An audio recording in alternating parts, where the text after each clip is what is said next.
Greetings and salutations. Welcome to Kind of Funny Games. I'm so honored to bring to you one of my favorite game developers of all time, from one of my very favorite series of all time. This is Koji Igarashi. You might know him from Castlevania, starting with really Symphony of the Night, working all the way through, Circle of the Moon and then all of the GBA and DS ones. And then started with Harmony on PS3 and Xbox 360, I guess, the multiplayer one, right? And of course here is Ben Judd, who's his translator and agent, who's going to be translating, kind of throwing in his kind of information or opinions as well in this interview. But this is so surreal for me. Koji Igarashi's in my house. It's surreal because you're sitting next to a Japanese vampire with a cowboy hat. Yes, that's what you meant by surreal. Yes, absolutely. Okay, a legend enough. a legend, a living legend. Seriously, a living legend. So thank you so much for coming. 本当に五十嵐さんみたいな素晴らしいクリエイター、本当にずっと悪魔女ドラキュラのゲームが大好きで仕方がないんですけれども、こうやって一緒にポッドキャストを参加していただけるなんて夢にだに思わなかったんですと。そんなにすごくはないんですけど、そう言っていただけると非常に嬉しいです。Yeah, I'm just a guy. I am just a man, but still, you saying such compliments to me does make me feel pretty happy. So thank you. No problem. And I'm tempted to say, what is a man? But well, 男とはあれ人間とはじゃなくて、でもあれは、英語では男とはってなってますね。なんだそうなんだ。He just said to me, he's like, wasn't it what is a person? He's like, it's a man. I was like, yeah, that's what the actual English version is. It's what is a man. He's like, so is that what it is in the Japanese version? Japanese it may be, yes. Yeah. So again, he is a non-English native speaker, and so I think there's lots of revelations that happened after the fact. And I know I've heard that the first time when they released the game and the English localization was largely panned, he was like, what? I was promised by the localization company that this was great, that was really good stuff. He's like, and I don't know, I'm not an English native speaker. So there's lots of those little nuggets that may come forth where he doesn't know certain quotes or whatever because it's the English version and not the Japanese version. Right, and it wasn't a true translation. Very interesting to actually think about. So let's get right into this. IGA's in the United States right now, obviously, because we're at Kind of Funny here in San Francisco. And it's a big deal because you're on the verge, when we're recording this, but when everyone sees this, it will already been launched, of a Kickstarter campaign. I'm going into this somewhat blind. I mean, I'm hosting your Twitch stream, which people might be watching as they're watching this video for the first time. That would be weird. Yeah, it would be. You can't be in two places at once, Colin. The internet's it's a very surprising thing. Just two windows. There you go. But I'm going in blind. I mean, what's the name of the game? What's the nature of the game? How much money are you looking for? I mean, tell us a little bit about what's going on with this game. 本当にね、ちょうどきっとこのポッドキャストを、配信するときはもうキックスターターのイベントも初めてと思いますね。で、実は彼はそこまでキャンペーンのこととかわからないので、ゲームのタイトルとか、基本コンセプトとか、またどれくらいのお金が必要なのかっていう、基本情報は教えてほしいんですよ。はい、ですね、まずゲームのタイトルなんですけれども、ブラッドステインドというタイトルで、サブ題が、リチュアル・オブ・ザ・ナイトっていうサブ題がついてます。で、ゲームとしてましては、僕が一番得意としている 2D の横スクロール型の探索アクションゲームになります。で、僕のゲームっていうと皆さん想像するのはやっぱりゴシックだろうと思うんで、それに、沿うような形でゴシックのタイプの、ゲームになってます。まず区切りとしてはそれを強くさせてください。So yeah, you asked several different questions. We're gonna take this part by part. Okay. First and foremost, he's here to launch his Kickstarter campaign, and that title is tentatively called Bloodstained: Ritual of the Night. So it's got a traditional Igavania subtitle that seems to be on all of them, and it's going to be a 2D side-scrolling exploration sort of game. What he's known for. We're dubbing this Igavania. These sort of titles as Igavania. So it's just what he thinks the fans are going to want. First of all, be still my beating heart, because it's so nice to go back. It's been a while. 5 years. 5 years. 5 years ago. what made you want to go to Kickstarter as opposed to going in the more traditional publishing route? As we were talking about earlier, I've been very skeptical. I actually really hated Kickstarter first and become more skeptical of it now, but still cannot deny the fruits of Kickstarter. So what made you want to go to Kickstarter as opposed to going to some big publishers? Because certainly you have pretty significant name recognition, especially in Japan. なんでわざわざキックスターターに行きましたかと。要はその前にでかいパブリッシャー様からお金はもらおうとしなかったんですかと。はい、ですね、まず、話すと長くなるんですけど、1年前に、大体1年ちょっと前に僕はコナミっていう会社を辞めたんですね。で、その時は、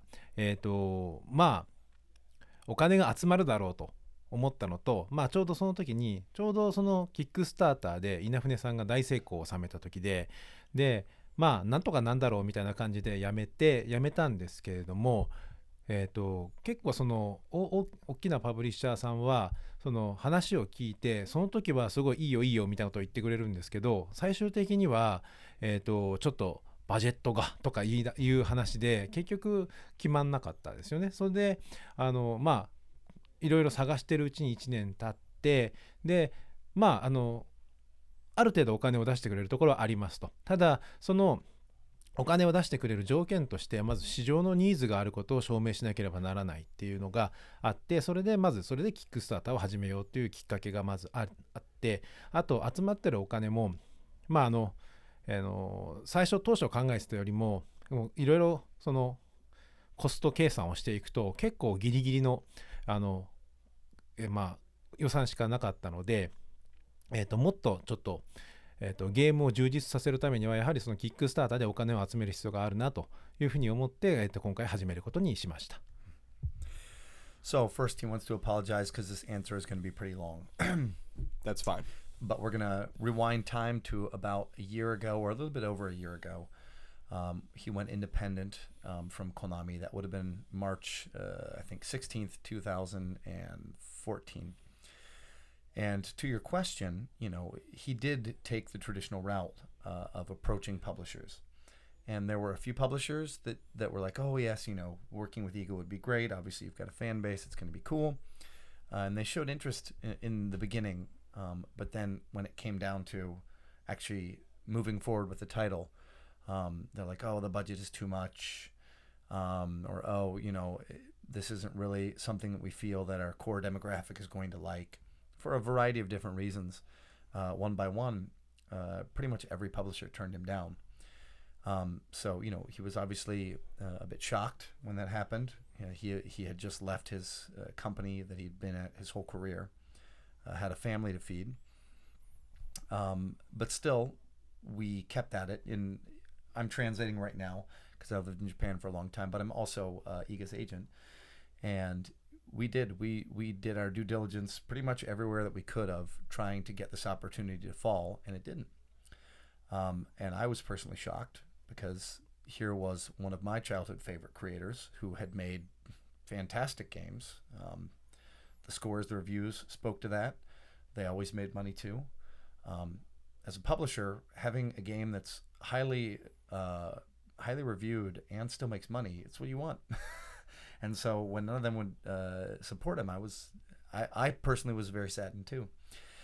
But we kept at it, and we finally found some side investment to make a large portion of the game. However, the reality is that investment said it came with some attachments, which were IGA need to prove that this was a concept that still was valid in the market, that there was still a demographic of fans that were going to support this sort of a game, that it wasn't outdated, that it wasn't in a subgenre now that people didn't want. So one of our solution sets was Kickstarter, because what Kickstarter does, it's not just about raising money, it's also about raising awareness, and to put this out there and see whether there really is interest or not. If we put this out there and nobody funds it, then guess what? The publishers were right and IGA was wrong, and I was wrong. But if it gets funded, then it presents another question of, hey, the publishers didn't really understand what their audience wanted, and IGA knew what its fans wanted. And I, as a fan as well, right, understood this too. So there's a part of me that wants that to happen. But That's one of the key reasons we wanted to go the Kickstarter route is for necessity. Because if we raise the core goal, and I'll let him answer what that is, then the title gets fully greenlit. The other reason is ultimately we're running the numbers in how to make these sort of games. And traditionally, the games that IGA's made in the past have reused sprites and assets to make the game cost less to create.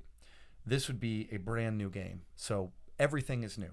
Everything is built from the ground up, which means it's going to be more expensive than the games he's made before in the past. And so when planning this out, the amount of budget that he initially had in mind was enough to build the base game. But of course, he's independent now, and this is potentially his first crack at doing something for himself, doing the game that he really wants to do. And so what that means is he's going to need additional funding, which are going to be in the form of stretch goals, to be able to create more robust content, a much deeper experience, new modes, etc.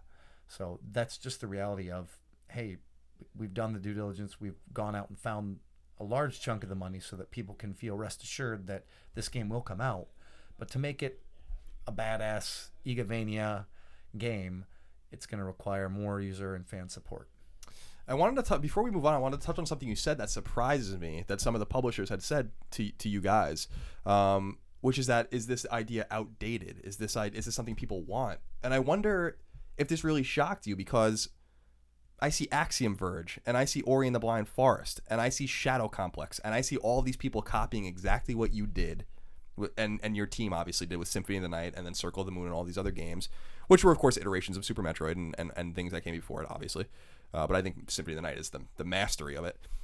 Was that surprising, and do you think that sounds somewhat ignorant for a publisher to say that? I'm curious what IGA thinks of that. またね、パブリッシャー様からそのサポートしない理由っていうのはいろいろあったんですけれども、果たしてこういうようなタイトルは売れるかどうかっていうようなね、懸念点はあったんですね。で、それを聞いたときびっくりしましたか？つまり今アクシアンバージとかオリアン・ザ・ブラインド・フォレストとかシャドウ・コンプレックス、その Twitch のストリームで、見せるゲームですけれども、全て言ってみりゃイガ様が作ったゲームのパチモンですよ。パチモンっていうか、それをベースに作ってるわけですよ。インスピレーション的に。なのに結構売れてて全然うまくいってるのに、パブリッシャー様からこういうようなニーズはないんじゃないかっていうこと言われたら納得いきましたか？ですね、これ難しい話なんですけど、実際にその、市場に出ている時に僕が作ったゲームっていうのもファンにはすごく受けがいいんですけれども、じゃあ AAA タイトルなのかって言われると、そういう扱いではなかったわけなんで、やっぱり大きなパブリッシャーってそういう大きなタイトルを求めてる傾向がやっぱりあるのかなと思っていて、で、僕が作ってるゲームってずっとシリーズを通してたんでそこそこのバジェットで作れてたんですけれども、今回ちょっと初めから全部作り直すっていうのがあったので、やっぱりちょっとバジェット的にも大きくなってたんですよね。だからそこら辺にちょっと懸念点があったんじゃないかなっていうのも自分ではちょっと前大きなパブリッシャーにいたのでそういうのもちょっと感じ取れたので、そんなに何ですかね、もちろん悔しい気持ちとかユーザーの声とか聞いてたんで悔しい気持ちはすごいあったんですけど、ただ反面ちょっと分かるところもあるなとか思ってしまった自分がいました。So yeah, it's kind of a difficult discussion to have, but what it probably comes down to is sometimes publishers, they're looking for the big sexy, they're looking for the AAA title, they're looking for the big budget thing. And I personally have been in situations where a publisher has said, hey, if we are going to greenlight this game, it means taking away more money from our big titles, which have a return on investment that's 1,000% or something. Right. So why would we go with these little guys, right? So that's a publisher is a business, and they're there to make lots of money, and so he feels that they're tending to look towards the big stuff, and they would see this as small. And then on the other side of the story is that this would be a game that he would have to create everything from the ground up, and there's no assets that he could reuse or any ways to cut corners to make it cheaper. And so he's like, when presenting the game and the budget to publishers, much as he didn't want to understand things from their side of the fence, he's like, I had to realize that, this was not going to be the cheapest game in the world for them to make. It did bear a certain amount of financial risk. So as much as I didn't like it, I still kind of understood from their perspective why it carried a certain amount of risk with it. So let's get more into the nitty gritty of the nature of the game, what you're looking for, and some of the stretch goals and stuff. So obviously you're kickstarting it. There's obviously going to be a minimum amount that you're going to be looking for. I'm curious what that is. And then I'm curious, what some of the stretch goals might be to get further and higher, because obviously we saw with Mighty Number 9 in Inafune, they reached their goal pretty quickly, and then the game really transformed into something bigger and better because they really received a lot of money. So I wonder if you also have some sort of plan if this really goes crazy, which, I know you guys are probably nervous, but my suspicion is that you're going to be just fine with this Kickstarter. But so if you can give me some information on that. キックスターターのそのストレッチゴールとか最初のゴールとかそこら辺の話ですね。でちょっとベンの方から、一つお願いですけれども、最初のゴールは言ってもいいし、また一つちょっと面白い、ゴールは言ってもいいんですけれども、基本的にほら隠すわけじゃないですか、キャンペーン上。なんであまりその1億円、以上のゴールをあまり口出しはできないんですね。なんでどっちかというと武器が増えるとかコンテンツが増えるとかそういうところは言ってもいいと思いますが。はいはい。まずそのミニマムゴールが50万ドルですね。50万ドルになるんですけど、その50万ドルを達成をしないとまずその市場にニーズがあると認められないので、まずそれは達成しなければならないゴールなんですけれども、ストレッチゴールいろいろあるんですけども、基本的にはボリュームアップですね。武器が増えたり、ボスが増えたり敵が増えたりとあったり、あとあれですね、僕が作ってるゲームだと必ず入るんですけれども、エ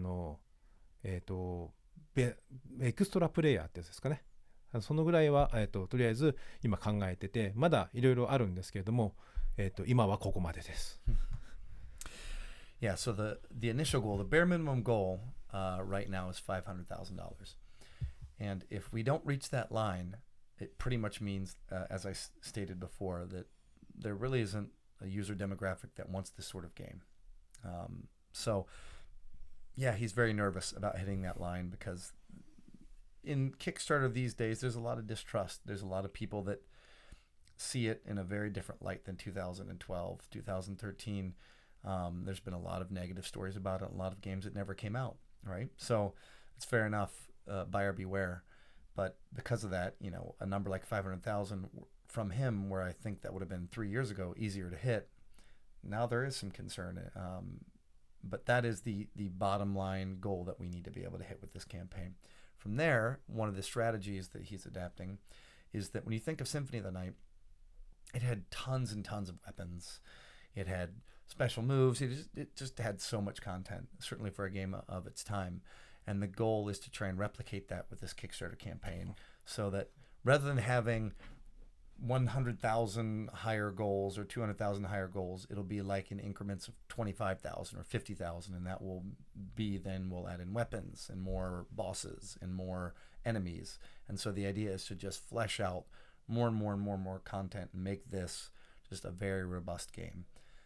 Also, he mentions that the games that he's worked on before, the Igavania games he's worked on before, usually had a second character player that you were able to unlock or play as later, and a lot of times it was a really badass player in the case of Richter. So in this instance, that would be another one of the earlier goals that people would be able to land and be able to play as one of the other characters that you're going to see that we pitch during the Kickstarter campaign. And I can say this, it's a very badass character, and I really hope that we at least get to that level. Beyond that, there are goals that are higher than the 1 million mark, and some of them are very interesting. Some of them are goals that I think that people are going to definitely want. And I think there's going to be some that people are going to complain that aren't in there until those goals get revealed. But as with any Kickstarter campaign, the important thing is that we need to keep some of those hidden, and slowly they'll be opened up over time, and then people will get to see what they are. I'm just reminded, and again, this is another deviation from the main course of questions I want to ask, but I'm curious about it. As you launch this Kickstarter and as things have kind of tapered down on Kickstarter a little bit, you know, we see big success stories like, you know, Inafune, for instance. But yeah, things come and go on Kickstarter often. Were you delightfully surprised, and have you been paying attention to what's going on with Yooka-Laylee and the X-Rare guys and how much money they raised? They raised an incredible amount of money in a very short amount of time. Like, I think maybe a couple $1 million already or something like that. For another genre that maybe considered dead, which is the 3D platformer. Have you been paying attention to that? And does that kind of give you heart that there is a market, and if you give someone, you know, a specific group of people what they're asking for, that they'll give you way more than you might even imagine? まあ、ユカレーリーっていうね、バンジョーカズイのチームがね、ローンチしたやつ、それを見ましたか？で、またあれも言ってみれば 3D プラットフォーマー、まあ、マリオ的な感じですね。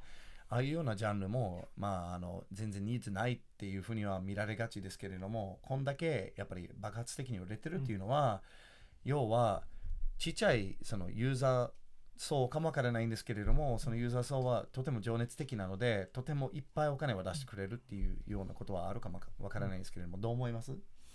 はい、僕はそのゲーム業界っていうのがまあ僕の作ってたゲームってもそうなんですけど、そのコアファンに向けてるっていうゲームがあって、でそれでまあいわゆるその今までそのずっとカジュアルゲーマーみたいなところにドーンと売っていくみたいなビジネスモデルが結構大きかったんですけども、やっぱりコアゲーマーをしっかり大事にしてコアゲーマーにしっかり売っていくっていうビジネスの形っていうのはもう全然あるんだと僕は思っていて、それまあだからやめたんですけど、でそれの形はまあ全然あると思ってます。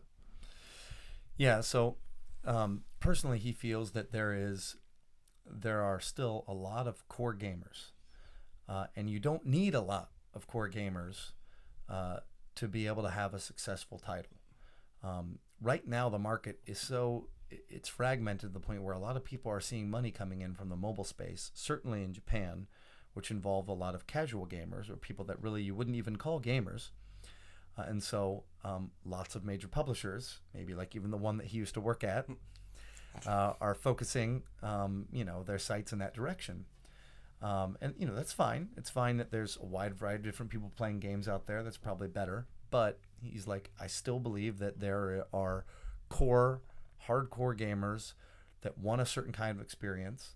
And if you give it to them, then you'll be able to make money on a project. And he's like, that's what I'm betting on. And honestly, that's what I bet my life on. That's one of the reasons why I left my previous employer, was because I still believed in that fan base. They were the ones that were invigorating me. They still wanted this sort of a game. And in my current situation, I wasn't able to provide it to them. I want to kind of get into the game itself now, because I know a lot of people out there probably, like, my mind's in a million different places. I could do this all day, so I'm asking a bunch of different questions. But let's talk about the game itself. What is the nature of the game? I know that it's going to be an IGA-vania. It's going to be very inspired by, the Symphony of the Night and all these games that we love so much. But what is the base nature of the game? What's the story? Who are the characters? And like, what's special about it that's going to differentiate it from that lineage? And maybe you don't want to differentiate yourself too much from it. まあ今までいろんな話はブルタルはしてるんですけれども、でまたそのコアな話に戻してですね、このブラッドステインズ、リチュアル・ザ・ナイトのその設定とかキャラとかまたストーリーについて大サブでいいんですけれども語っていただきたいんですけれども。はい。今回のお話はですね、18世紀のイギリスが舞台になるんですけれども。その時産業革命があって、その産業革命でどんどんその、工業化がどんどん進んでいって、その人の心っていうのがその精神的なものからどんどん、物質的なものにどんどん移り変わりがされていった時代です。でその時にある錬金術の団体がいるんですけど、その錬金術の団体はその科学とその精神的なものの融合をして、それで何ですかね、その権力をある程度持っていたんですけれども、どんどんその精神的なものが失われていって、その物質的な、逆に言えば工業的なものにどんどんお金を投資するようになっていくと。そうするとその団体自体のなんですかね、権威というかそういうのがどんどん失われつつありましたと。でそれを危惧したその団体はその権力者に対して、そういうその精神を失っていくことはその悪魔を呼び寄せるぞというようなことをずっと言ってたんですけれども、それでもその、精神的なものの方にお金の投資は回されなかったと。それで実際に悪魔を呼び出しちゃうんですね。でその悪魔を呼び出すのに使われたのがその孤児というか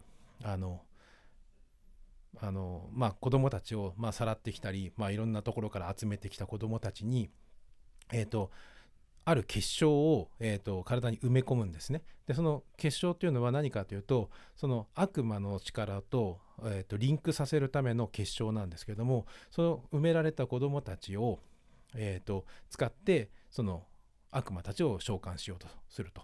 でその中の一人が今回の主人公の、ミリアムというキャラクターです。まずはそこまでにさせてくださいね。So, I don't know if everybody knows this or not, but IGA, he is a scenario writer as well as a programmer, and of course a producer. So a lot of times he likes to look at a game from the story side of things. So we'll start off answering your question with the scenario, with the story of the game, which takes place in the 18th century. It's around the time of the Industrial Revolution. It takes place in England. It's a very interesting time back then because there were major advancements in science, but there was still a wide amount of the populace that believed in faith. And so there was this new way of thinking that things could be proven, where are we coming from, where do we go, etc. Whereas there was still the old, no, it's the gods that are doing this, etc., etc. So he wanted to base the game in this world, and in his game world there are guilds. There are alchemist guilds, and alchemy is one of the key beliefs that people in this world believe in, and the alchemists at this time have a lot of power and wealth because of their status as healers, because of their status as the people that you can go to if you have faith that will help you solve a problem, etc., etc. But again, as science continues to have big advancements and strides, the alchemists begin to fear that they'll lose their power, their influence, etc. So they begin to tell the public, if you believe too much in science and lose your faith, then demons will appear around the world. And they did this as a calculated strategic threat to try and, again, hold on to their power and their wealth. However, it just becomes an empty threat if nothing really happens. In order for people to have faith, you need to show some sort of an end result a lot of times. And they soon realized that threats alone weren't going to keep their believers believing in them over the new sciences. So they entered into a dark ritual, which involved basically taking orphans or kids, children, young children on the fray, and implanting, grafting these magic crystals into their skin. These magic crystals basically turn these children into beacons that summoned the demons toward them. So it was a very nefarious sort of ritual, but it was, again, something that they needed to do to try and actually get demons to come to the planet and say, haha, see, you didn't believe in the alchemists. We warned you the demons were going to come, and they did. And the main character of the game is one of these children who at a young age had these magical crystals infused into her body. はい。はい。で、また登場人物としてはもう一人ジーベルという同じ境遇にあった少年というかもう大人になってるんですけど、いまして、でその悪魔を呼び出す、儀式の時に実はミリアムは、その体に埋め込まれたその儀式というか秘術の副作用なのか何なのかはまだ明かされていないんですが、まだ考えている途中なんですけど謎の、その眠りに入ります。謎の眠りに入ってしまったおかげで、彼女は儀式に連れて行かれなかったんですね。でその他の子供たちは全員儀式に連れてかれて、実際にその悪魔が呼び出されたと同時にその人たちは生贄にされたので、もう全部死んでしまうと。その中で一人だけ生き残った男がいて、それがジーベルというキャラクターで、彼はその自分たちがそういうふうに騙されたことを知って、でその復讐のためにその錬金術のギルドを滅ぼして、そこからいなくなると。でそれから10年の時が流れて、そのギルドの跡地になんか悪魔の城が復活するっていうような感じの話です。So the main character that he was describing is named Miriam. And as these magic crystals were grafted into her, whether it's a side effect or not, it's really unknown. And he actually says, I'm still thinking about it. But the point is this: she goes into a dark slumber, almost like a trance. And this happens for years. All the other children who have completed the process and who had come out of this trance were taken to this ritual, and then that summoned the demons, and they were in turn basically sacrificial lambs, and the demons killed them first. However, out of all these children that had these magic crystals grafted in them, there was one child that survived, a male child named Jibel.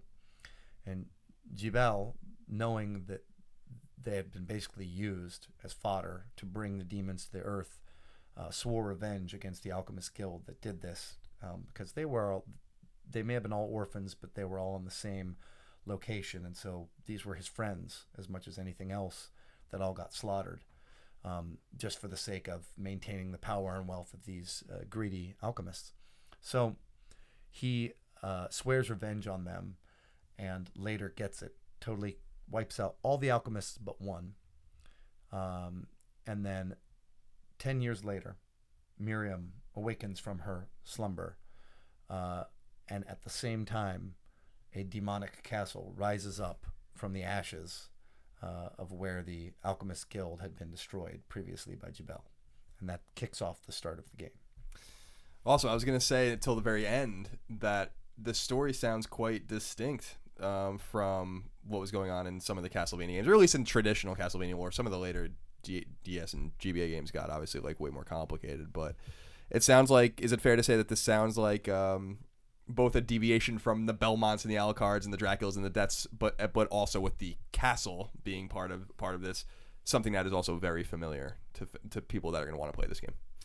なんていうのかな、ストーリーを聞くからには、今まで関わってきたタイトル、ヴァンパイアハンターが吸血鬼を倒すとか、そういうのところからかなりかけ離れてるかと思いますけれども、とはいえ、白が出たりとか、またファンから見てそういう喜ぶような今までのような、要素も入ってるようなふうに、感じるんですけれども、そういう、目指しですか？そういうふうに目指してますか？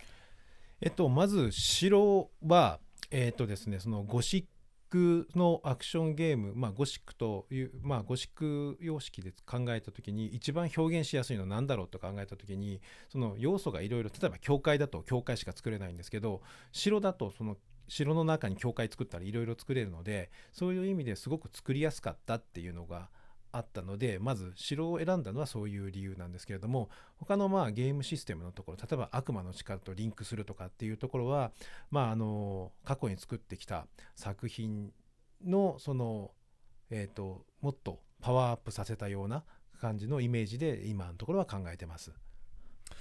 Yeah, so the idea of why we decided to go with the castle was, for example, if you were going to make the game based in a church, then you'd be stuck in a church the whole time. Right. And you'd be stuck with very similar visual design. But by making it a castle, there can be a section that kind of resembles a church with stained glass areas, and there can be other sections that resemble the catacombs or whatever. There's a wide variety of different visual tastes that you can bring to it just because it's a castle. So I thought of a bunch of other different potential backgrounds, areas, etc. But when I really went back to it, it was like, you know what? The castle is the right choice as far as location. It's just a very nice, lucky side effect that it's something that I think fans are going to be happy with as well. Of course, even with the story being different from perhaps the traditional vampire hunter, Belmonts, and a vampire like Dracula as the enemy, there's still lots of similarities in so much as in my previous games, you'd be able to absorb powers from enemies that you defeated. In this, the idea of the magic crystals, they serve as the beacon to call the demons down to Earth, but they also serve as something that gives the main character special powers that they can get from the enemies. So basically, it's going to be a powered up version of that system. That's going to be one of the key game systems that we put into this.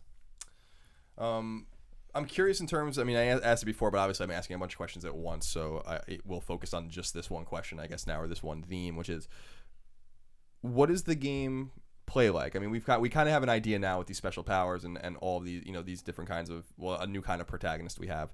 But how does the game play? What can people expect? Sword or Whip .com indicates that maybe there's multiple weapons, maybe choices to be made in how you play your character. I don't know if that's true or not, but this is what I've been reading into it anyway. Is there multiplayer? Kind of just like the back of the box kind of check marks that you're gonna make. Like, how long is it? Like, is there replay value? I'm curious about all of these questions, because I felt one of the great things about the older GBA DS and obviously Symphony of the Night is that you can really go. These games are meaty, they're long.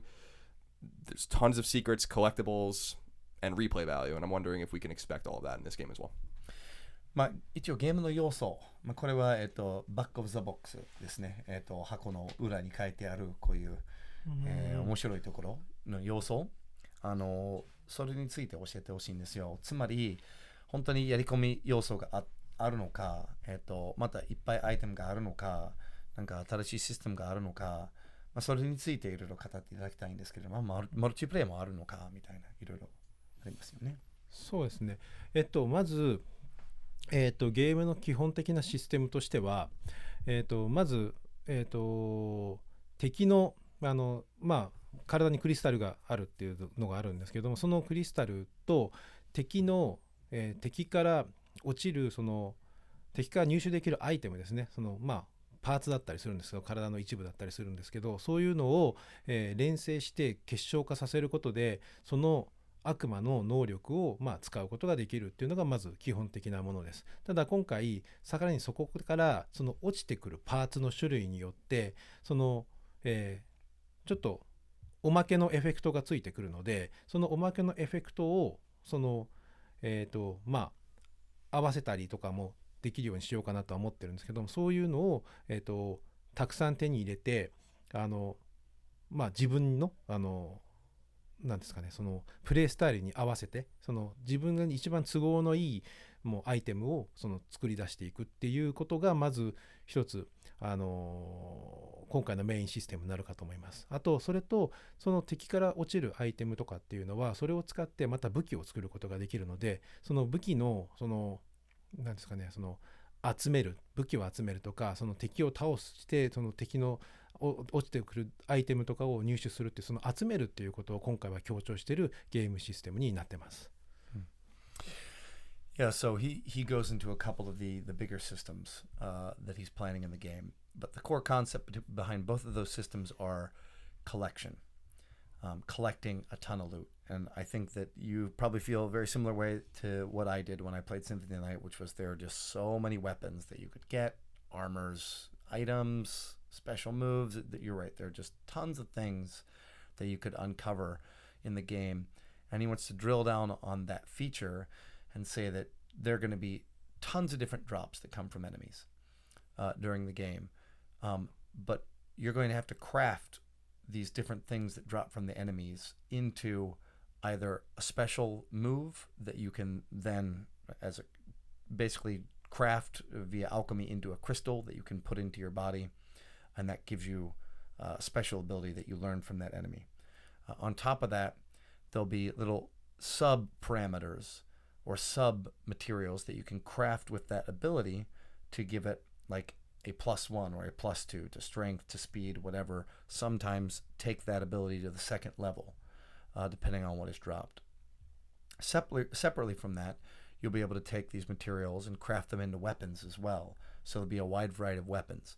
Basically, he wants the player to constantly be wanting to get a wide variety of different loot and then later customize it to affect the sort of gameplay that they want. If they want to have faster special abilities, or if they want to have stronger special abilities, more protective special abilities, all that stuff is going to be customizable. But what it basically means is, rather than just getting a single weapon drop, you'll be able to build out a variety of different weapons through the different materials that you collect, which should mean that the game is even longer and even more robust than any other previous Igavania game in the past. Awesome.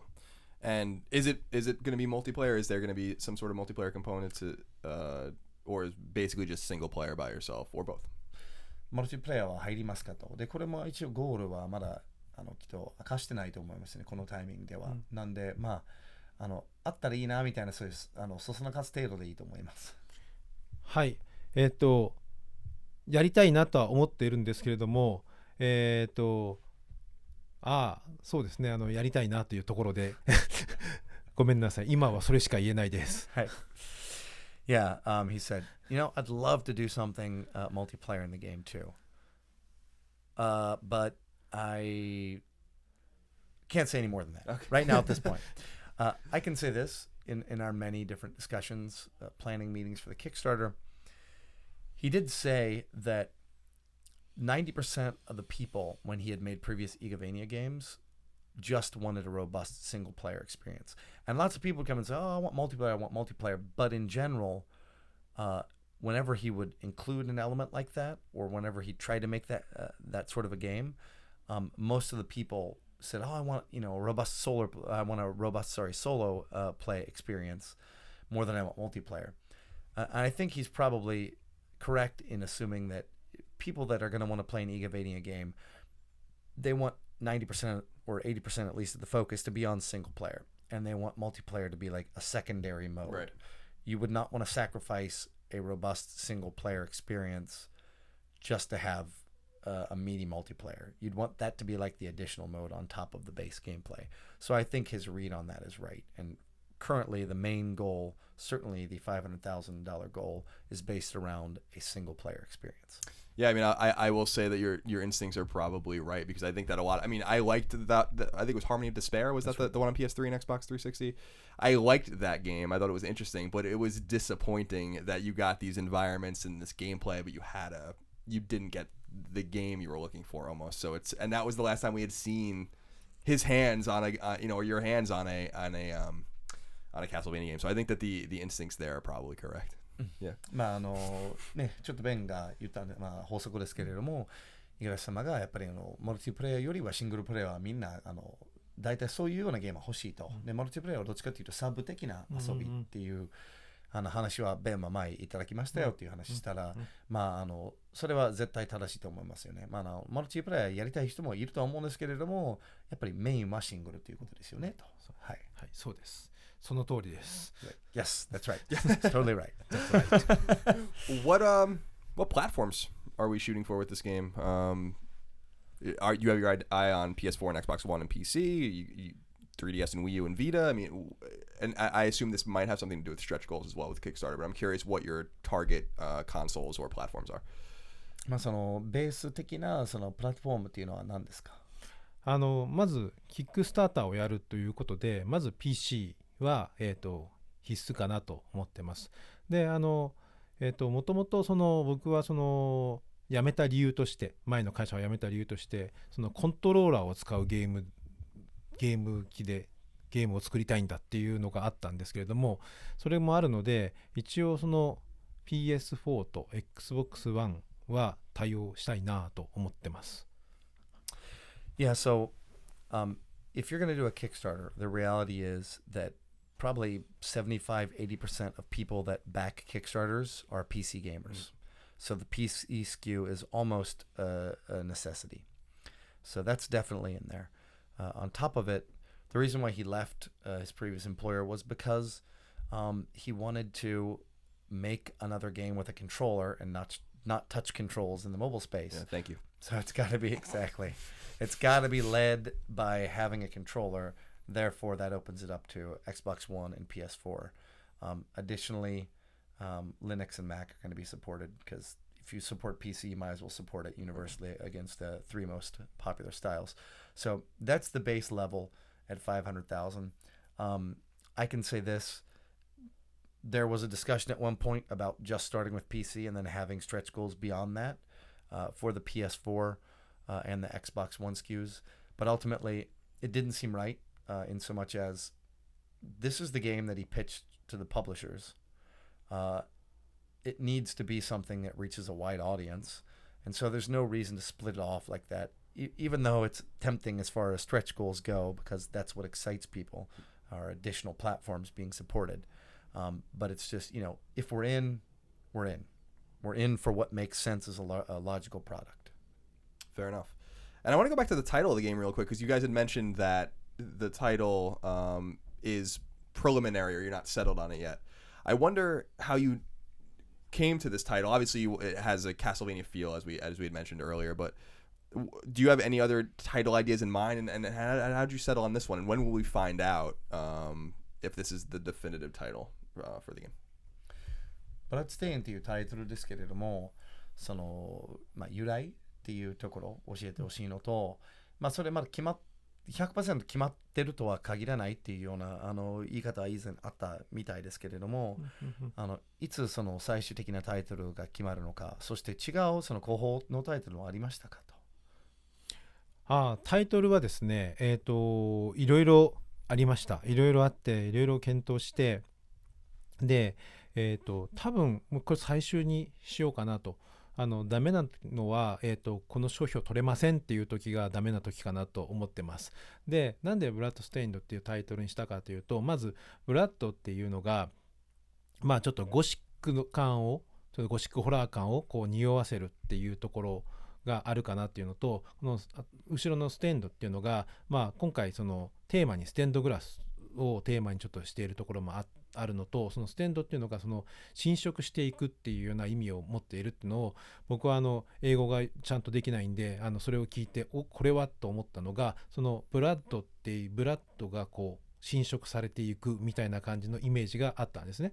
でそれはブラッドっていうのは肉体であったり精神であったりっていうのをどんどん蝕まれていくようなイメージがあったので、ちょっと今回のストーリーのテーマにちょっとかなりぴったり合っていたので、それで今回そのタイトルでいくことにしました。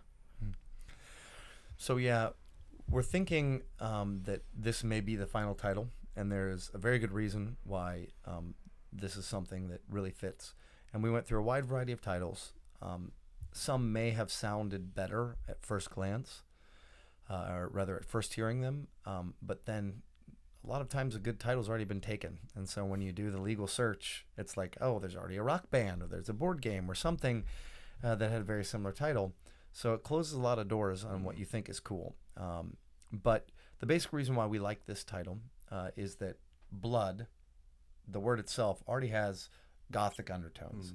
And this will be a very Gothic visual art style that we choose to use, much like every Igavania game does. He loves Gothic things, as he said. He looks like it, Gothic cowboy. There you go. Iga, the Gothic cowboy. No.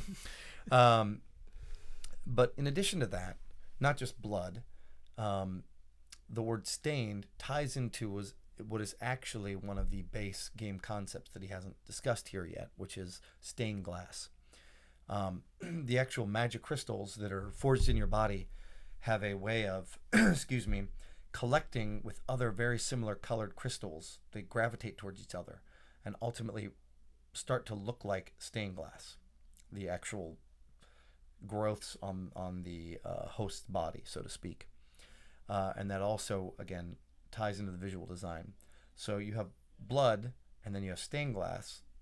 And then when we described to him that the word bloodstain exists, it made a lot of sense, because this curse, these magic crystals, they actually grow. They start to expand. You get more and more and more. And it starts to eventually cover the host's body. And nobody knows for sure, what the ultimate end result is probably that you lose your soul. You get encompassed by this curse to the point where you become a demon. So the idea that these crystals expand and spread almost like a stain would and cover you and dirty you and kind of take away your humanity, your soul with it. And then tying that into the theme of blood, and blood basically is also a symbol of your soul. Bloodstained really did make a lot of sense as far as what we were going with for the main title. Okay, fantastic. I'm surprised I didn't ask this particular question earlier, but it just popped in my mind, and I'm a little embarrassed about it, which is, who's making this game? I mean, are you assembling a team? Are you contracting an existing developer? Is it going to be some combination of the two? Obviously, you're going to be directing or producing or really have your hands all over it, but it reminds me of Inafune with Mighty Number 9 using basically Indie Creates to make the game. Is that something similar that you're going to do with a studio in Japan, or are you kind of making an Avengers-like team of your favorite colleagues to make the game with you? ちょっとこの質問やっと気づいたのはやっと思い出したのはちょっとあれですけれども、このゲームを作るのはどこですか？つまり自分のその信頼できるパートナーを集めて作るのか、それともすでにある開発会社に任せとくのか、アベンジャーズのように本当に優秀なスタッフをあちこちから集めてやるのか、どんな感じで作りますと。ですね、今回は制作の母体は、母体というか制作自体はインティクリエイトさんにお願いしようと思ってます。で、それはなぜかというと、優秀なエージェントがおりまして、その優秀なエージェントにご紹介いただいたっていうのもあるんですけれども、もともとその、インティさんがその 2D 型のゲームを非常に得意としているのも僕も知っていて、それで紹介をされまして、で、今いろんな企画の話をしていく中で、デザインも今回そこから上げてもらってるんですけれども、喋っていてというか、いいんですね、なんていうんですかね、自分が考えてるアイディアをインティさんにお願いすると、さらにもっと良くなって帰ってくる。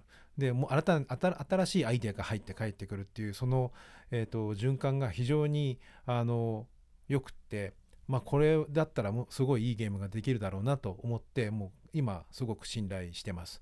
あと、音楽の方は、昔から長い付き合いなんですけども、山根みちるさんを使って、ちょっと荘厳な感じの曲をちょっと入れていこうかなというふうに考えてます。So, when it came time to put together this game, it's not very realistic to sit there and think you can cherry pick everyone to create a whole staff, because it's going to be a staff of like 20 to 30 people that's going to make the game. So that meant that we're only a few options left to him, and the most likely one would be working with an outsourced company, with another independent developer. And he said, I promise I'm not paying him any money to say this, but he said I had a really good agent that came up with some good ideas of who I could work with. And I did bring him the idea of Inti Creates as one of the possibilities. And that was because I had met with them, and it just, I used to be a producer, and putting the different parts together was one of the things I used to do. And it was like, oh, Inti Creates is really good at 2D. They're really passionate. They have a large enough size of a team to be able to potentially work with them. So I passed the idea around to the president, Takuya Aizu. And he said, you know what, Ben, actually, we've been in business for, over 15 years. I think, matter of fact, they just had their 19th year anniversary a couple days ago. And they said, there are 3 games that we have wanted to always work on. One is a Mega Man game. We've checked that box. The second is actually an IGA game.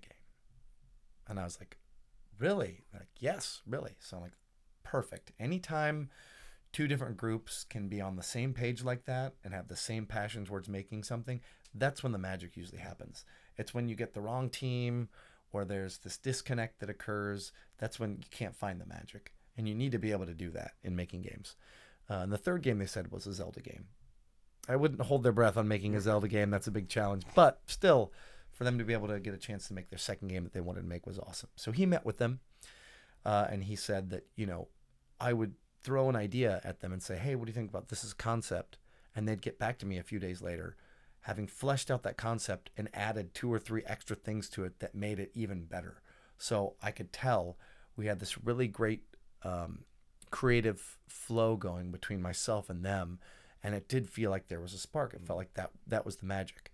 So as soon as I felt that, it felt like these were definitely the right guys that were going to help me build out this game. Of course, that's just a piece of the production.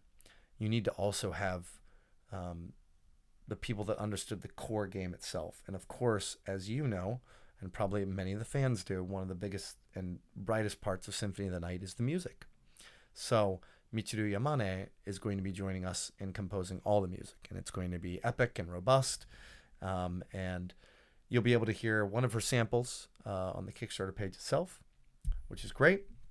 But she's fully signed in, and actually there may be one or two other people that we later announce, but we'll see. Still, it's got the right amount of veterans that know what an IGA game is and how to make it, along with a very passionate team in the background that I'm sure is going to blow people away. Knowing that Inti is doing this game, I have to ask, obviously they did Mega Man 9 and 10, which were awesome, and they were very traditional, like literal games for Capcom. But with Mighty Number 9, they've made the Mega Man style into 2.5D, basically. Is this game going to be 2D or 2.5D? インティ様はですね、6番9と10、これは本当にちゃんとしたっていうか 2D ですね。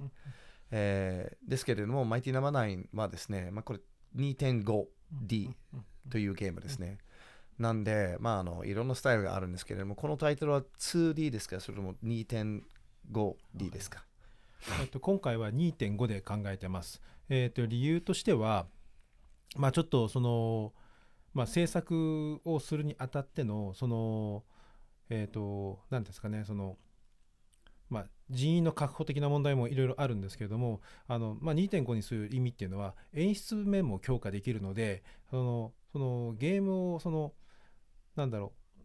ょっとやっぱり今のゲームはちょっと演出も強化しなきゃいけないので、その辺をちょっと考えると 2.5 になるかなと。ただその 2.5 といっても今いろんなシェーダーとかも使えますんで、そのシェーダーとかはちょっと今回いろいろ研究してちょっといい感じに仕上げていきたいなと思ってます。So this game is going to be 2.5D, and we know that there are going to be a lot of fans that are looking for a 2D game. We understand that. The reality is this: we would not be able to find enough pixel artists in any single just available independent developer in Japan for the right budget to be able to create a game this size. Obviously, Inti has done 2D games before in the past, which is great, but they haven't been an Igavania type game. An Igavania type game uses a multitude of backgrounds, enemies, items. It's just the scale is so much larger than just a traditional platformer that it's not realistic to try and build out 2D. That being said, we realize that people want that. And so even using 2.5D, the idea is we are going to start, even from day one, to try and find a way to build in shaders that are going to give it that more classic feel. If you know that's what you're going for from day one, then you have a lot more time to plan around it. Shaders and things like that need to be developed from an early point in the game. They're not something you can just slap on. People think that you can just flip a switch like you can in an emulator and all of a sudden it'll look different. It's not like that. It needs to be planned from the beginning, and it needs to set the whole tone of how the game is going to look, etc. The other thing is that there's an advantage that comes to 2.5D, which is you can interact with the backgrounds in a different way. That doesn't mean you're going to rotate it or whatever, but there are certain visual tricks and certain visual design that you can only do through 3D, 2.5D rather in this case. So I think that what people are looking for, he says, is they want that 2D feeling. They want that 2D gameplay. And that this game will definitely have that in spades. Awesome. I guess the final question I want to ask before we move into, hopefully some other things. I want to talk about a little bit about Konami and Castlevania and just generally what's going on with all of that. But when can we expect this game? I assume that it has something to do with how much money the Kickstarter makes and the stretch goals and all these things. But when do you anticipate that you might get this game to market? 実際このタイトルがリリースされるのはいつ頃か教えてほしいんですけれども、もちろんストレッチゴールとかいろいろそれによっては変わりますけれども、大体はい。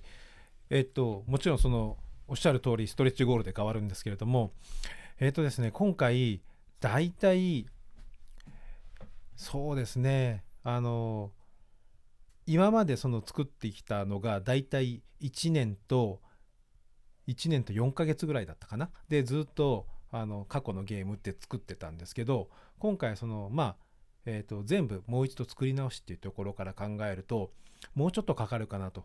なのでだいたい2年はかからないけれども1年半はちょっと超えるかもっていうようなところを今目指してます。Yeah, so it's always a balance between people want it yesterday. Certainly when it's Kickstarter, because it's you're basically doing an announcement Right. when you have concept, not when you're 80% or 70% of the way through like a traditional game would be done, which means there's a much longer tail for people to have to wait, which is frustrating. We get that. But on the other hand, people need to realize this is an original title that you're building from the ground up.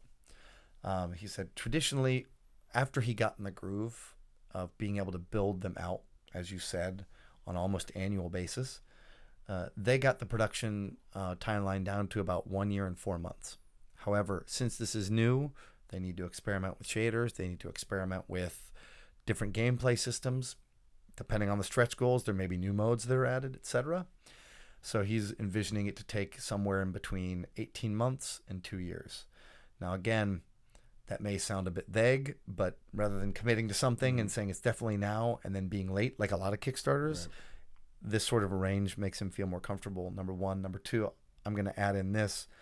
I know when he was saying he did the original Symphony of the Night, it took close to 3 years.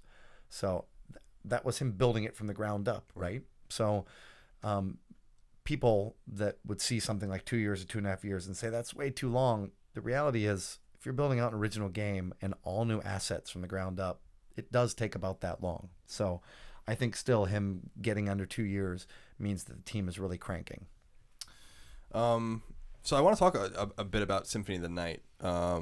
Symphony of the Night, for many gamers out there, maybe our age and a little older or a little younger, it's one of their favorite games of all time. It's one of my favorite games of all time. Symphony of the Night is basically a perfect game. I just went back and played it, and we did here on Kind of Funny, we do something called the Video Game Book Club, which is supposed to sound stupid, where we play a game with our audience and then we talk about it. And we did that with Symphony of the Night because it's one of my favorites. Did you know when you were working on this game how special it was and that it was going to create a legion of fans that are now of age and are making games that are basically cloning it? And does it surprise you that it still resonates? 18 years after it launched? シンフォニー・オブ・ナイトを作った時、ここまで人気出るとは、そしてここまでいろんな後のクリエイターに影響を与えるというのは思いましたか？で18年経ってもまだまだ愛されてるというのはそれは想像しましたか？はい、まず想像したかどうかっていうことを考えるとそれは思ってなかったですね。だからそこまでその影響が与えるとかずっと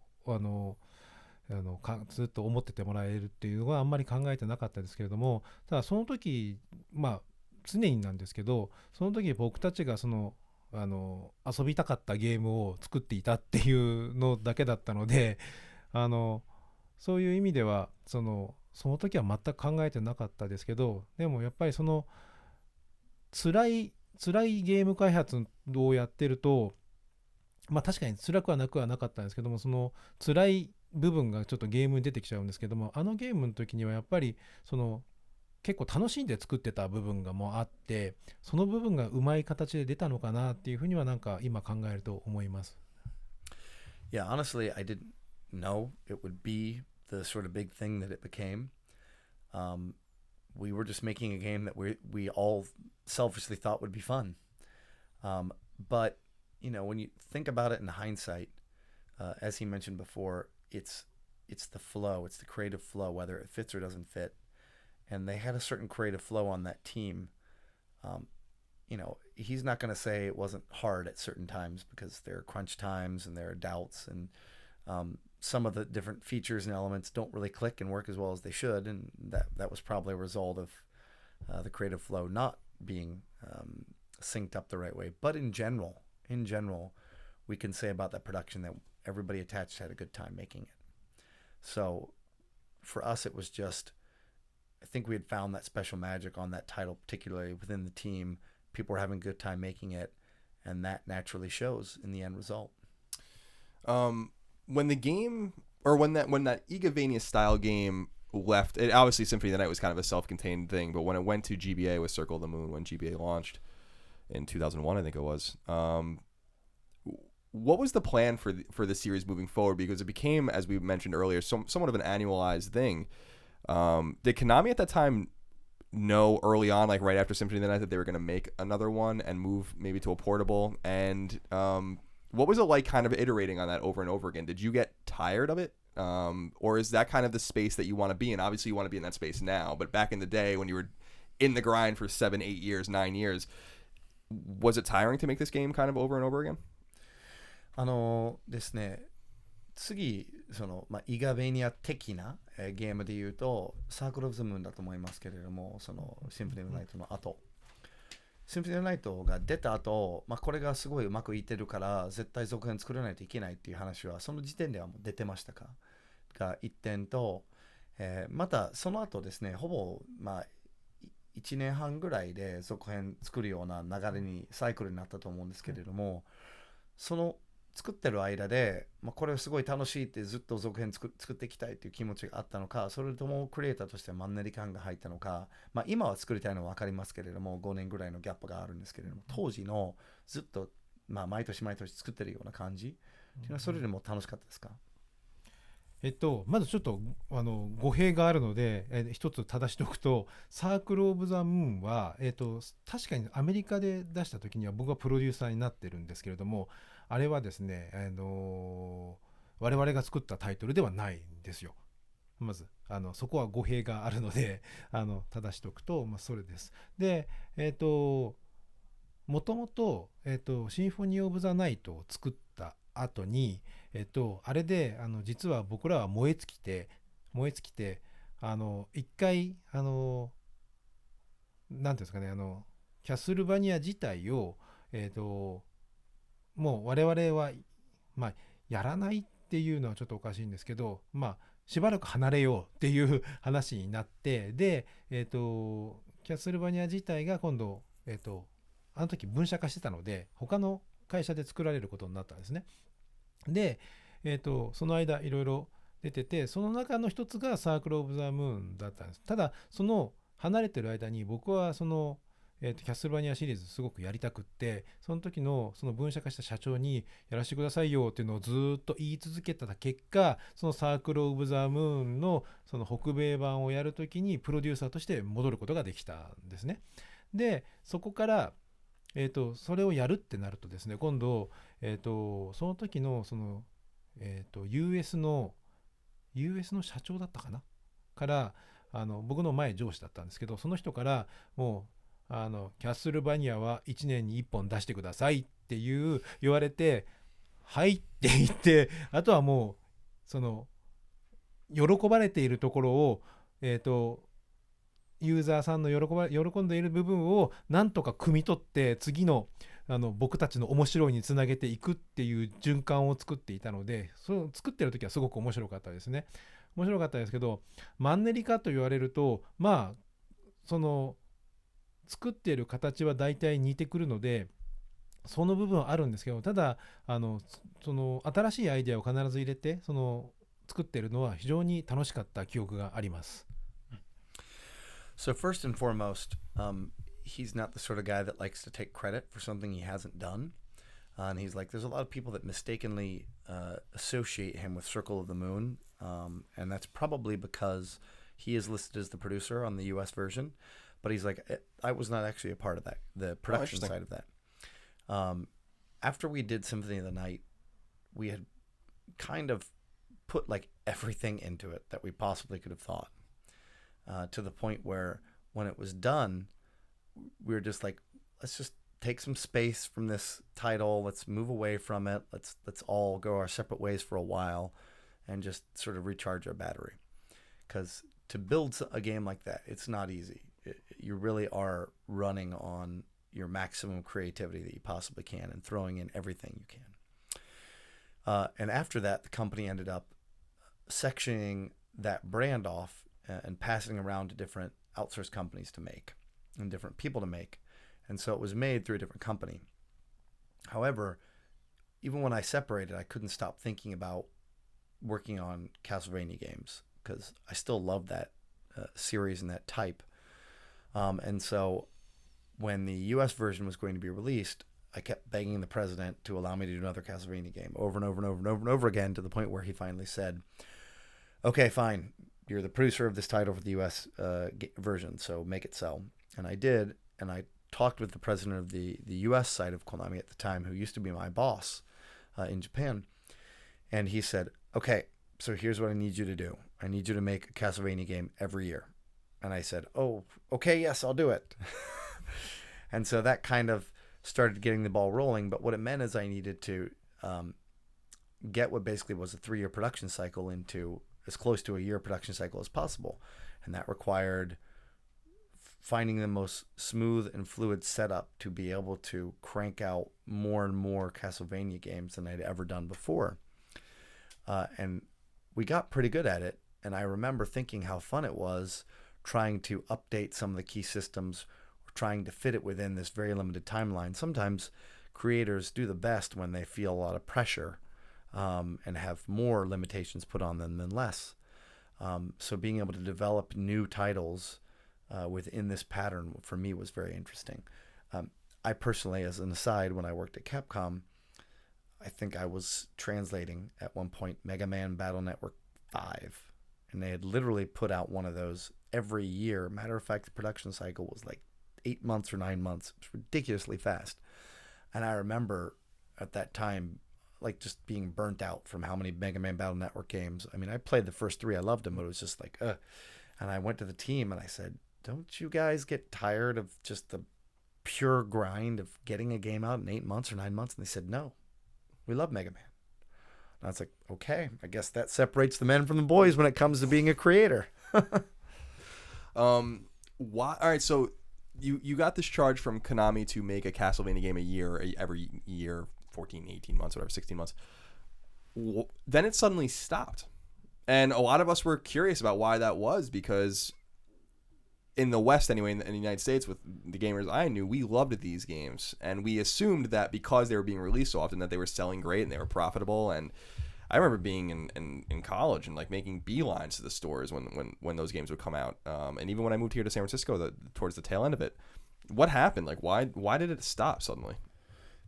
まあそういうサイクルうまく作って、ほぼまあ1年半ぐらいで新しいタイトル、ずっと出していくっていうのはできたのに、急にもうそれで出なくなったということになりましたね。で、彼は、もう本当に新しいそういうキャスルベニアタイトルが出たら、もう走っていて、小売店まで行って買ったりするぐらいやったんで、ずっと期待してたのに、それで急に出なくなったっていうのは覚えてるんですけれども、なんで出なくなったんでしょうか。それはまあ別に利益は取れたのは取れたはずですけれども、利益取れてるのになんでそれは出なくなるんですかね。ここは難しい問題なんですけど、ですね、2D のキャスルバニアシリーズはうまいことそのキャラクターの使い回しとかをうまいこと使ってやっていたタイトルでもあったんですね。で、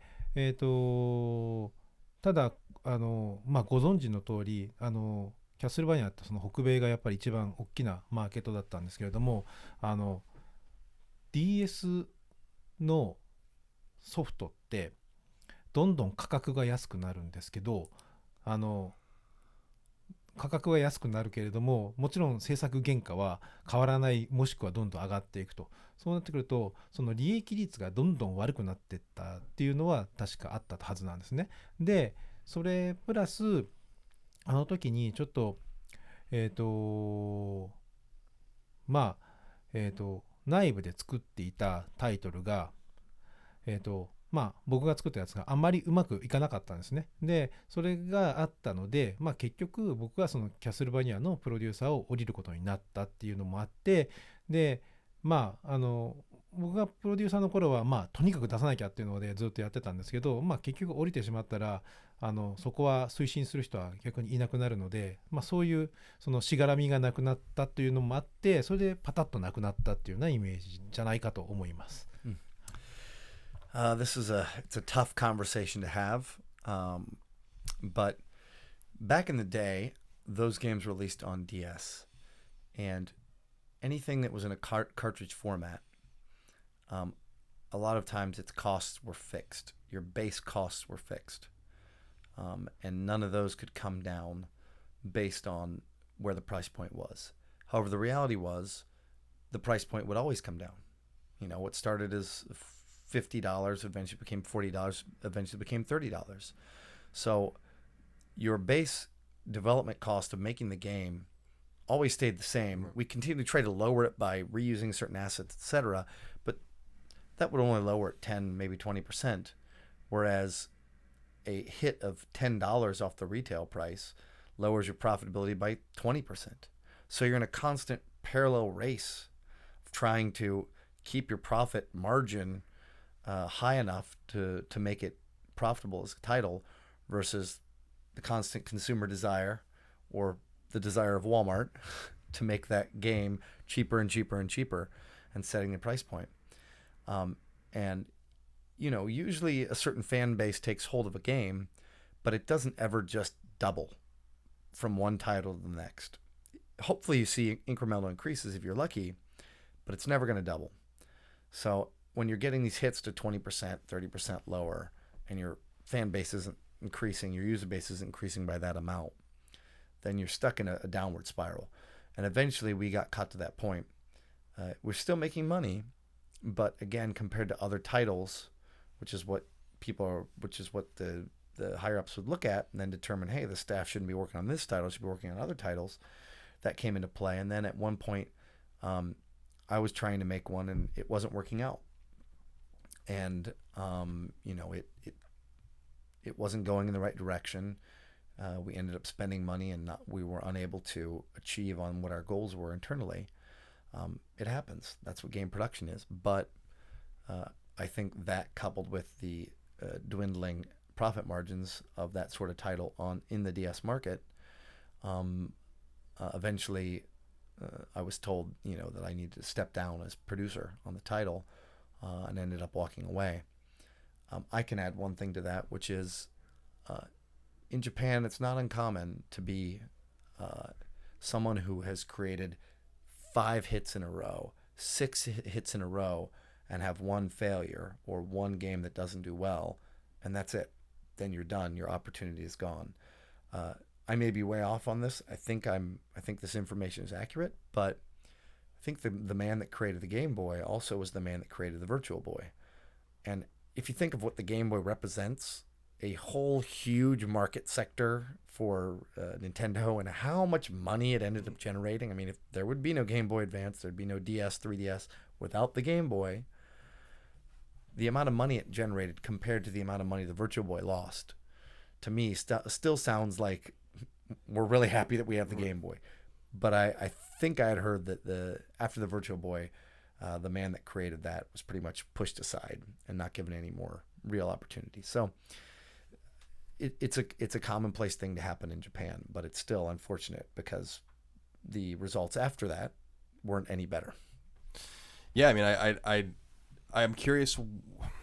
You were at Konami for a while. I mean, there was a joke, or not, it's not really a consistent joke, but people would say on places like NeoGAF and stuff, like they basically just put, IGA away. Like he's there somewhere, but we don't know where you are, like what you're working on. How was it to be at Konami but not be a part of the future of Castlevania at that time? And how do you feel about where Castlevania is now? Because I think a lot of core fans, me included, were disappointed, to put it lightly, with Lords of Shadow 2 and with the 3DS iteration, which I think was somewhat of a bastardization of the games you made. So how did that waning time at Konami go, and how was it to see a studio like Mercury Steam kind of take Castlevania but not really understand the spirit of the game, especially with the sequel? その後ね、伊賀様認知度のあるプロデューサーですね。なのに、消えてしまうような感じでしたね。公の場からっていうか、なんで、池様、どこに、しまられてるのか、どこに隠されてるのかっていうジョークはいろんなウェブサイトの方で上がってきてるんですよ、実は。で、その後、要は自分が頑張っていろいろビッグにしたフランチャイズは、自分はノータッチ状況とか、また違うところを作ってもうまくいかない。マーキュリースティームのバージョン見て、それを喜ぶファンが少なかったと思うんですけれども、客観的に見てどのような気持ちでしたか？まず隠れてはいなかったんですけど、日本で例えばスクリブルノーツのローカライズとかしてたりしたんですね。であれはすごい楽しかったですいうことをやってたので、ただなんだろうな、その有名だとか名前が出てるとかっていうのってあんまり僕は気にしてないので、そういう騒ぎになってたっていうのは確か記事でも確か見たかもしれないんですけど、あんまりそこはあんまり気にしてなかったです。ただその自分の作品があんまり出せなかったっていうのだけがちょっと嫌だったっていうことぐらいですかね。でその後にマーキュリースティームがやったタイトルとかあったんですけど、僕の考えとは多分皆さんの考えとは多分ちょっと大きく違うと思うんですけれども、例えば僕らがシンフォニー・オブ・ザ・ナイトをやって、そのキャッスルバニアシリーズがちょっと大きく変わったっていう、舵取りが変わったっていうのもあるわけなので、新しい人たちが別なことをやるっていうのは僕は全然悪いことじゃないと思ってるし、そういうのってなんか長いフランチャイズの中で考えればそういうことって必要なんじゃないかなと思っていて、で実際に結果的にそのファンには受け入れられなかったのかもしれないんですけれども、出来としてはやっぱり素晴らしかったと思いますし、そういう意味ではなんですかね、結局今ここからそのキャッスルバニアっていうのが最新作が発表されてないはずなので、そういう部分で途切れてしまったっていうのだけはものすごい心残りですけれども、ただ新しい人が来て新しいシリーズ展開をするっていうのは僕は全然悪いことじゃないとは思ってました。Yeah, honestly, for me as a creator, it was never really about, whether my name was getting out there or not. It wasn't really about the fame or the ego. It was more about the IGA. Sorry, I had to say it. I had to say it. Now, the thing is, he did do the localization version of Scribblenauts, released. So 日本で発売した時 Scribblenauts released in Japan. So he was still producing things, just not the big titles and not the title obviously he was known for.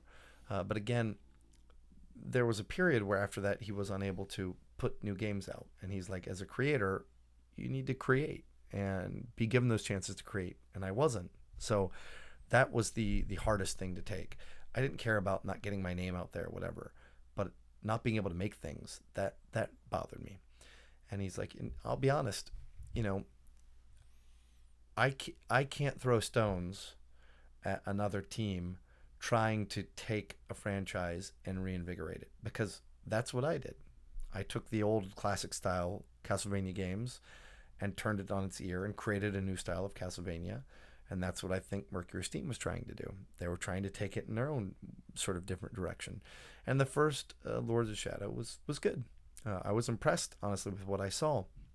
So I don't think, or I have no ill will, and I would not say anything bad about that team, because what they were trying to do was what we did.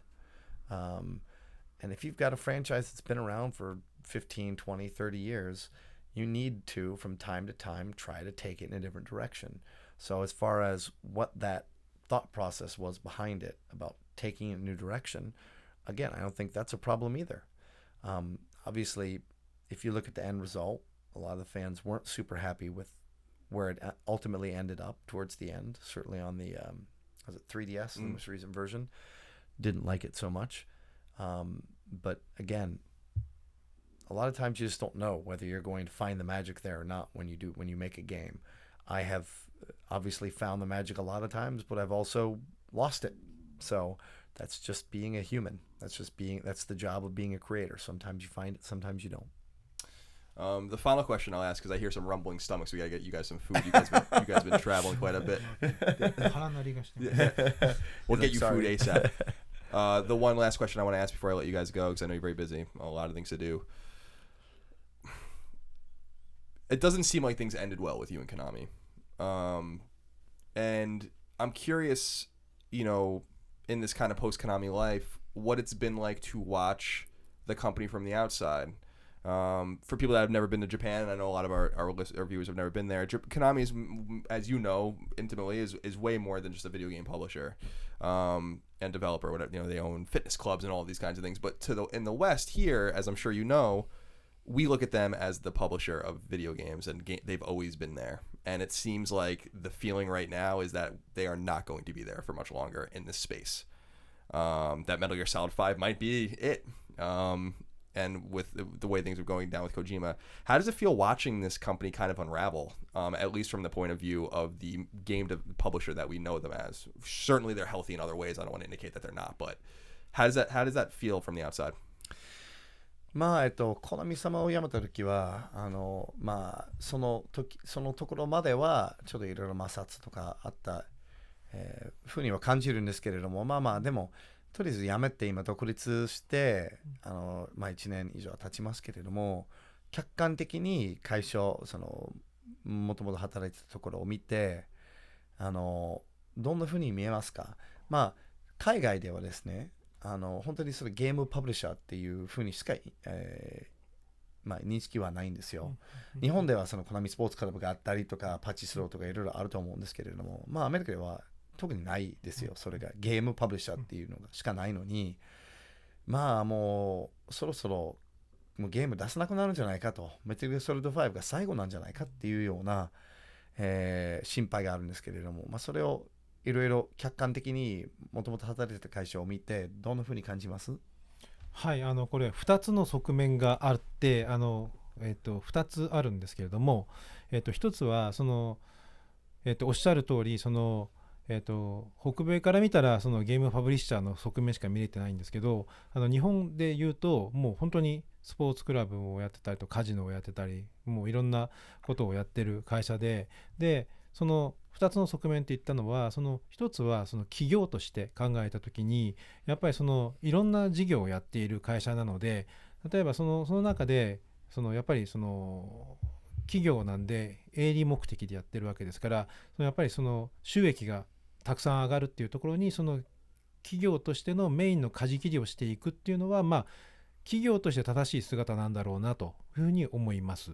でそれが一つの企業としての側面なんですけども、もう一つゲームパブリッシャーとしての側面で考えると、僕もともとやっぱりコナミのゲームが好きなのでコナミに入って、でコナミでずっとゲームを作ってきて、で今のここでこう喋ってるっていう自分がいるのもコナミに育てられたっていう部分が、コナミの正確に言うとゲームに育てられたっていうところがあるので、そういう意味で考えるとゲーム事業からゲーム事業がどんどんちっちゃくなっていくっていう部分はすごく寂しいですし、なんですかね、やっぱりIP 自体がどんどん出てこなくなるっていうのもものすごく残念で仕方がないっていうところがもう一つの側面であります。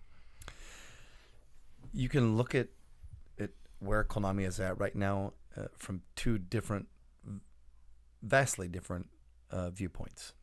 And one is look at it from a very objective point of view to the fact that they're a business. What you said is right.In America, or in the West, Konami is, for all intents and purposes, a game publisher. But when you look at it from the Japanese angle, they are a game publisher, they are IP rights holder, they do sports clubs, they do casinos, they do Japanese gambling machines. There's a wide variety of different businesses that their hands are in. And a lot of the time, the different businesses they're doing right now are exponentially more profitable than what their game publishing business is. So for them as a business to gravitate towards, say, only mobile, because the risks are a lot lower and the payouts are a lot higher, it's really hard to argue that point. I mean, it makes sense from a business perspective for them to do that. If their margins are so low on console games and so much higher in the other spaces, the business naturally is going to gravitate towards that way. The other way to look at it, however, is for me as a personal, as an individual, is for me as somebody who his whole life was built kind of by that company. I joined Konami because I loved their games. Being able to work on a lot of their really awesome IP shaped me into the creator that I am today, helped me garner a wide variety of fans, knowledge, and teach me a lot of things.